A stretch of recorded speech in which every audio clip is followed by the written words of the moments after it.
bienvenue sur la 6e étape du Tour de France avec un premier gros moment de vérité.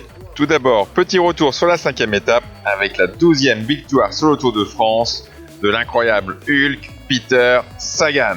Bien entendu, il conforte plus que jamais le maillot vert de meilleur sprinter et Julian Alaphilippe, lui, conserve le maillot jaune de leader suite à sa victoire d'Épernay. Aujourd'hui donc, 6e étape entre Mulhouse et la planche des Belles-Filles, gros morceau avec le Markstein, le Grand Ballon, le col de Innsbruck, le Ballon d'Alsace, le col des Croix, le col de Chèvres et la planche des Belles-Filles rallongée d'1 kilomètre en falin avec des pentes terribles à plus de 24%. Les températures sont un peu plus fraîches aujourd'hui avec quelques risques d'averses. Dès le départ, on retrouve l'Intenable Thomas de Rent de la Lotto Soudal à l'initiative d'une belle échappée. D'autres coureurs tentent de sortir pour la rejoindre, mais Peter Sagan siffle la fin de la partie. C'est donc un groupe de 14 coureurs qui ouvre la route.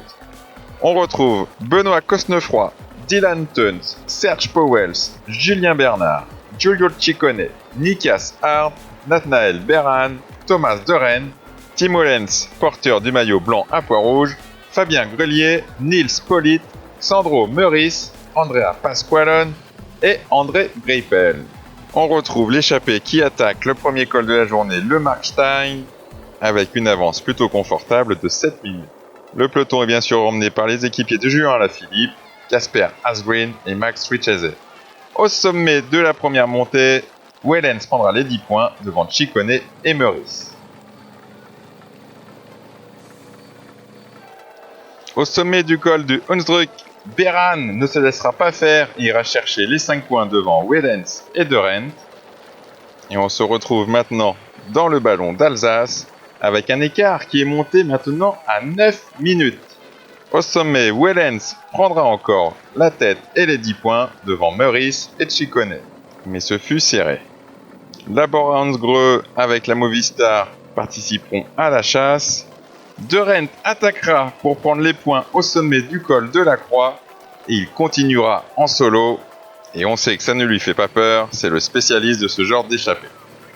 Mais dans le col des Chèvres, 3,5 km à presque 10%, Bernard travaillera pour faire revenir Ciccone sur le Belge, alors que derrière la Movistar a vraiment décidé d'accélérer cette fois.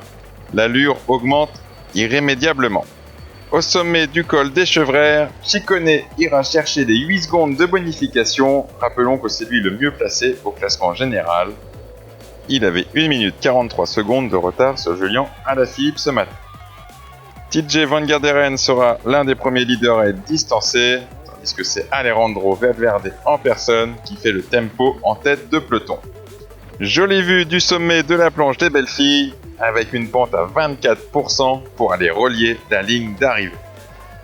Les 4 coureurs de tête vont se retrouver à 2 dans la montée finale. Wellens sera distancé, puis Meurice également. L'allure du peloton est soutenue mais sans plus, comme on peut le voir avec cet échange de regards entre Katowski et Valverde. Warren Barguil sera le premier à lancer une offensive. Le récent champion de France souhaite retrouver la voie du succès sur le Tour de France. Landa de la Movistar attaquera également par derrière et dépassera le Français et arrivera à creuser un écart intéressant en vue de l'arrivée, obligeant derrière d'autres équipes à rouler et notamment la Groupama FDJ qui imprime le tempo puisque Landa a déjà 20 secondes d'avance. Les 2 coureurs de tête arrivent dans le kilomètre supplémentaire de l'ascension, c'est une portion en gravel et c'est le match pour la victoire entre les 2 coureurs. Teuns prendra un gros relais tout en accélérant. Il arrivera à faire traquer Ciccone dans les 200 derniers mètres pour aller chercher une bien belle victoire pour le coureur de la Bahreïn Merida. Rappelons qu'il s'est également imposé sur le Critérium du Dauphiné il y a tout juste un mois dans une arrivée à 2 avec le Français Guillaume Martin. Dans le groupe des favoris, à l'amorce du dernier kilomètre, Alaphilippe portera une attaque tranchante. Il sait que son maillot jaune est en péril. C'est la lutte mano à mano avec tous les leaders. Chacun essaye de s'arracher comme il le peut sur cette terrible rampe finale. Geraint Thomas arrivera à rattraper le Français, à le dépasser, ainsi que Thibaut Pinot. Et tous les leaders suivent, mais il y a quand même des défaillances à noter. Même si les écarts sont faibles entre la plupart des favoris, comme on le verra dans le classement, la plus grosse perte est pour le Français Romain Bardet, qui franchira la ligne d'arrivée avec plus d'une minute de retard sur Geraint Thomas. Cela commence à faire beaucoup de retard accumulé pour le Français, qui n'a pas caché sa déception face aux journalistes et qui n'a pu que constater qu'il n'avait pas les jambes aujourd'hui. Revoyons cette belle victoire de Dylan Teuns pour ralentir. Au classement de l'étape, Teuns s'impose donc devant Ciccone pour 11 secondes. Meurice a sauvé sa 3ème place. Geraint Thomas termine en 4ème à 1,44 devant Thibaut Pinot à 1,46. Julien Alaphilippe est 6ème. C'est donc serré pour le classement général. Et Ciccone va réussir à prendre le maillot jaune pour seulement 6 secondes. Le jeu des bonifications a bien eu lieu. Et donc voici le nouveau classement général. Ciccone devant Alaphilippe pour 6 secondes. Teuns est 3ème à 32 secondes. Bennett 4ème. Geraint Thomas 5ème. Bernal 6ème. Pinot 7ème. Rochvac 8ème. Woods 9ème. Et Uran 10ème. Demain, place à la 7ème étape entre Belfort et Chalon-sur-Saône. Longue de 230 km, mais avec un profil plutôt plat. Les sprinteurs devraient s'en expliquer demain.